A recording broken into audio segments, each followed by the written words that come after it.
যারা কমিটির পক্ষের লোক আছে হিসাবে তারাও তাদের একটা এই বক্তব্য আছে।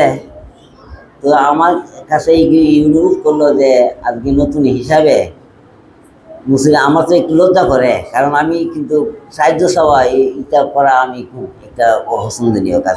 নতুন মসজিদ হিসাবে কি আপনার কাছে আমার অনুরোধ, আপনারা যে যতটুকু পারেন আপনারা ক্ষমতা ইচ্ছা অনুসারে আপনারা দান করুন। আমি বলবো না যে অত হাজার টাকা দেলেন অত হাজার টাকা দেলেন, কারণ একজনের মনের আবেগে দান করবো। দান এমন একটা জিনিস, ডান হাতে দান করলে বাম হাতে যেন টের না পায়।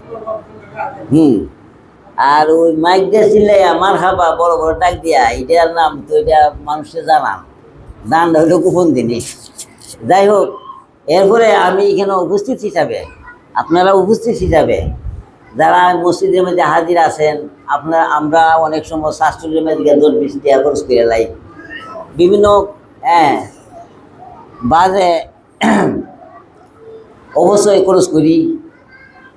মনে করেন যে একদিনের আমরা অপচয় দেয় এই বাজে অবশ্যই খরচটা যদি একদিন আমরা মসজিদে দান করি, এই দানটা থাকলো।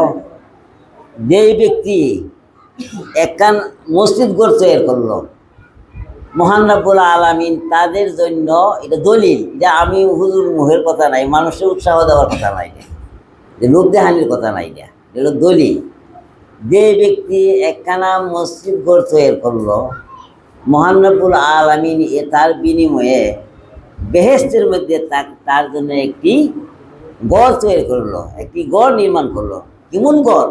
এই মসজিদ তো আমরা এই জমিনের বালু ইটের দ্বারা আপনার জন্য যে বেহেশতের মধ্যে যে গড় নির্মাণ করা হবে, এটা এই দুনিয়ার বালুর সিমেন্ট দিয়া না, ইট দিয়া না, এটা বেহেশতের অনেক দামি দামি ইট, যে ইটের মূল্য দুনিয়ার কেউ দিতে পারবে না। আল্লাহ পাক আপনি আমার উপর ইমন রাজি খুশি হয়ে এই দানের বিনিময়ে আল্লাহ পাক আপনার জন্য বেহেশতের মধ্যে এমন একটা অট্টালিকা তৈরি করে দিবেন।